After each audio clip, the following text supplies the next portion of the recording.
Hello there, everybody. Somebody got their hands on a PlayStation 5 DualSense Edge controller, and I wanted to check it out a while ago, and I seen it, so I put it here, and it's been here for like 6 years, and now we're checking it out. But yeah. What's going on, guys? It's your average consumer.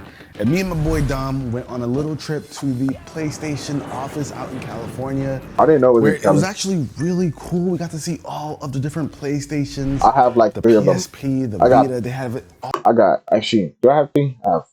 We have a PlayStation, no, a PSP, a PlayStation 2, 3, 4, 5.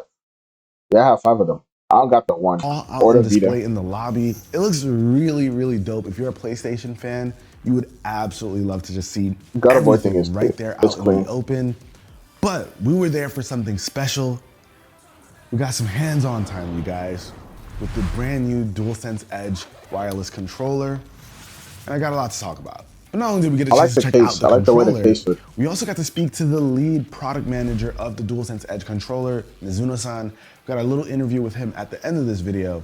But now, let's talk about the controller. First of all, you get this hard shell carrying case, which I will say felt really premium in the hand. It's super smooth on the outside, on the white portions.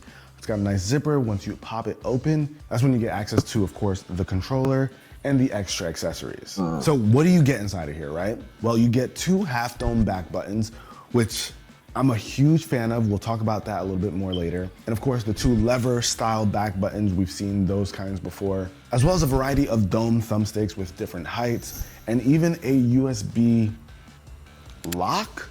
I believe this is for plugging in your USB cable to the controller and making sure it stays in place. It's the worst thing in the world if you're playing wired. Your cable comes out. Oh, my shit don't come out. Disconnected for a second. My shit damn near jacks my PC off my table. Eliminates any worry about that. It locks it into the DualSense Edge controller, which I think is pretty cool if you're super serious about your gaming.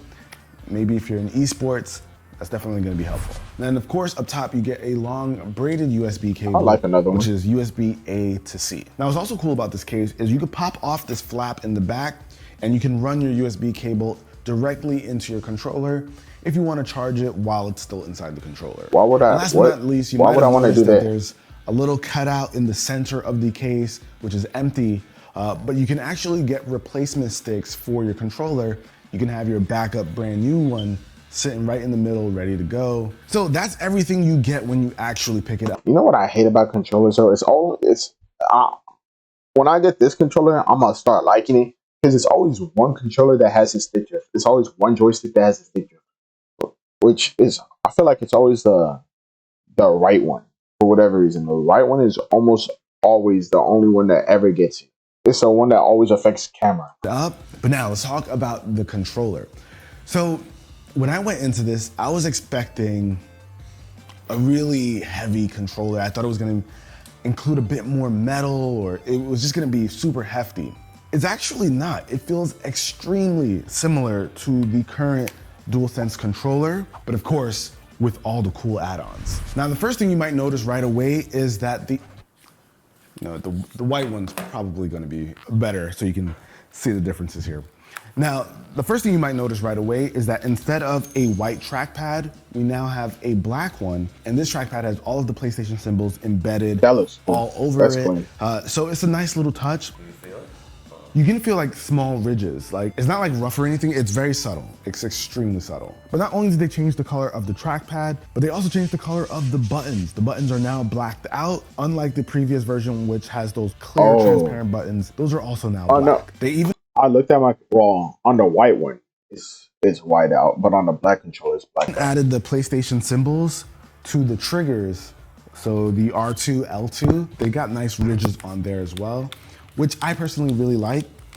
Makes it a little bit more grippy.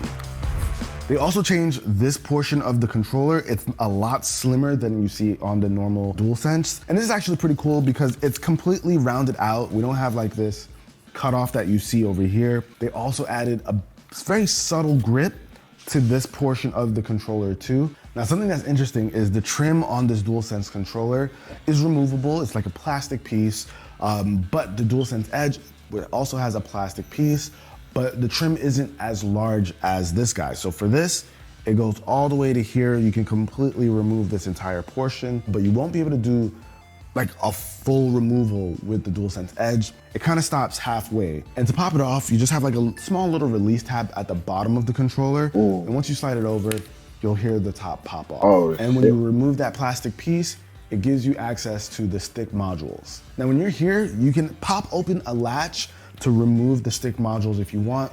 Like I said, if there are any issues with your joystick, maybe you just want a fresher feel or something, you can get an additional one. I think Sony's gonna be selling them for like close to 20 bucks. I think it's like $19.99. 20 for one? And then you're gonna be able to just pop in a new one if you want. While we're on the stick modules, you might have noticed that there are buttons there now. I mean, I don't mind 20 for one. These are the FN but that's buttons. Crazy. And these FN buttons are basically Sony's way of adding extra buttons to the controller without adding a ton of extra buttons on the controller. And just like with a keyboard, when you hold down that FN button, changes what that top row does, and that's what happens with the 8 buttons that you have on the controller. So when you hold down the FN button, you get access to a few things.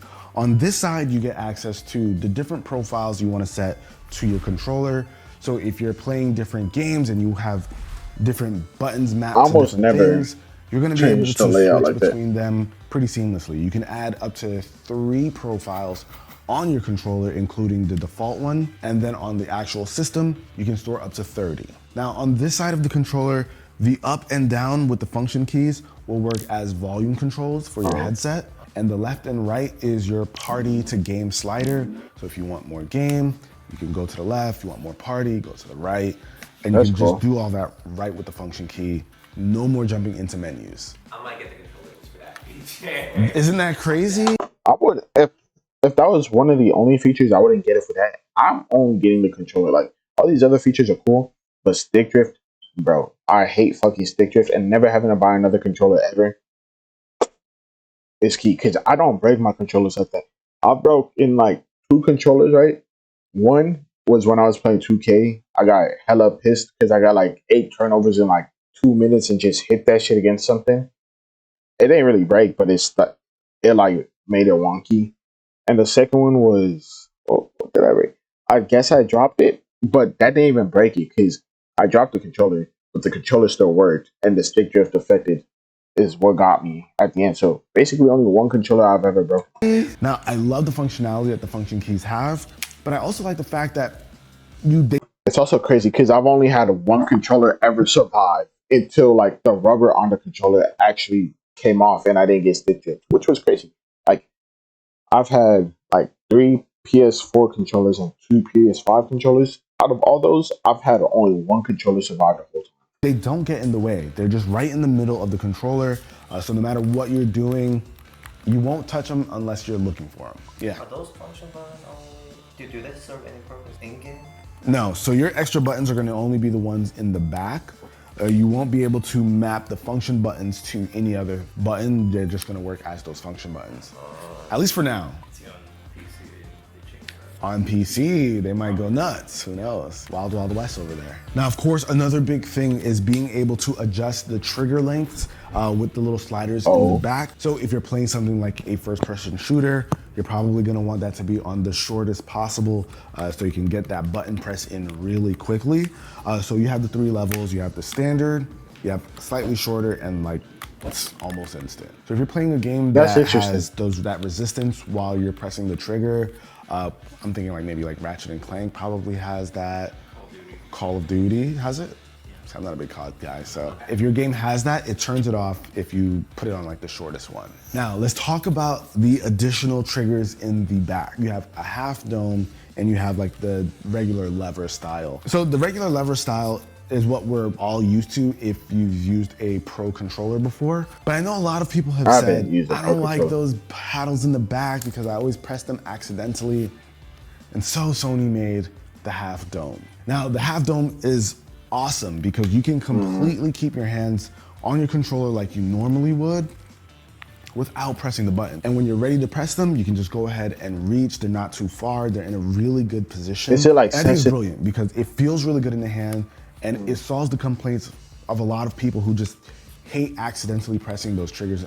I mean, the paddles, you could just turn off the paddles, right? But the little fat thingy, I don't know. The back. Now, I know for me personally, it took some time to get used to having those triggers in the back.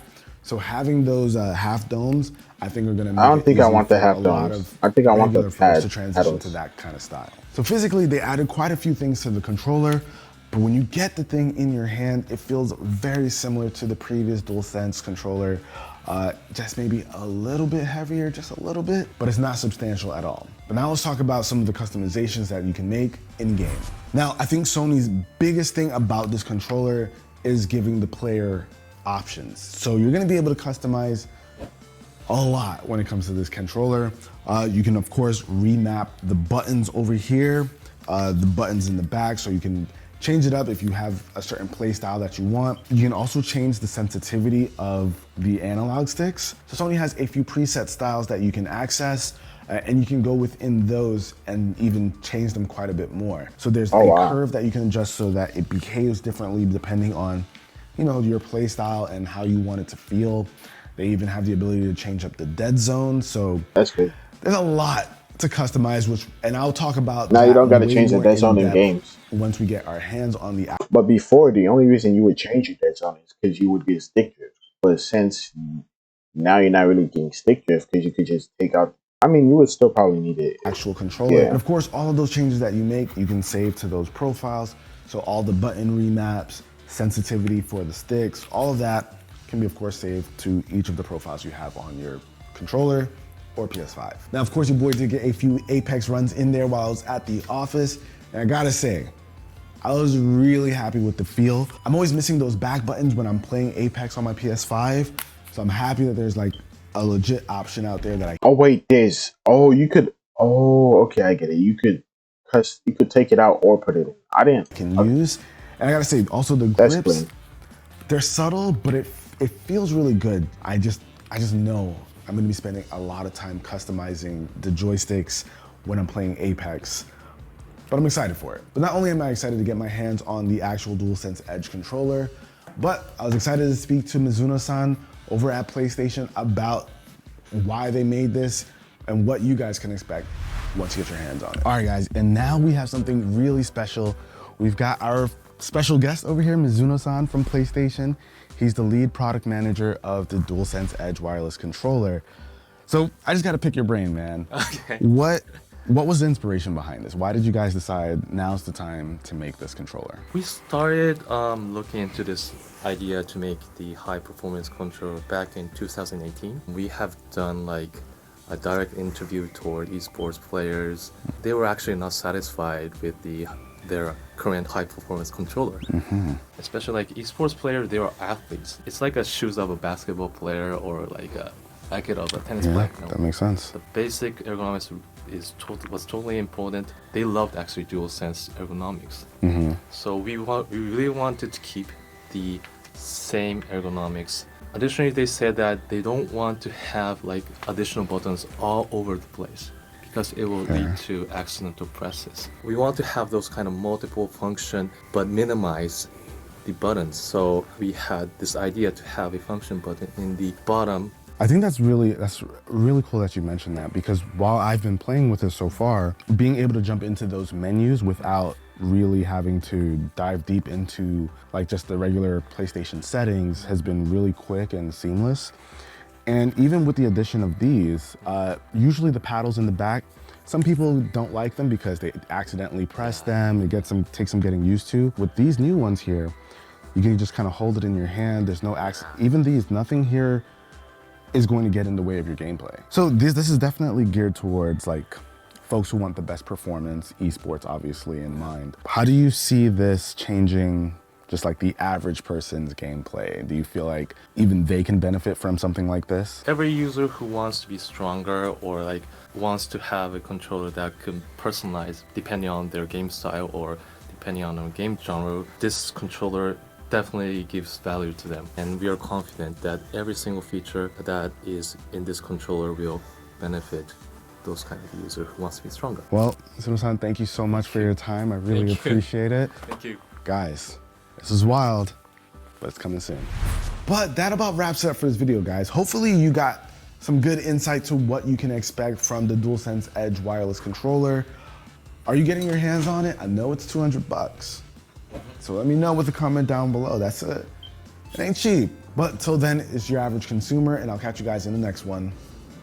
Peace. Can't wait to get myself one. All right. Damn. I don't think they mentioned the price though, but Chasing that A I heard it was gonna be like 200. 200 kind of crazy, but we'll see. Kind of a little crazy, but a little pricey. But yeah.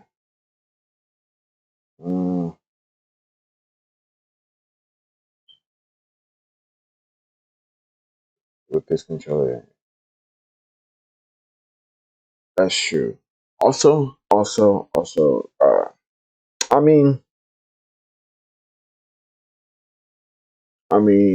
how long would I'm just trying to think.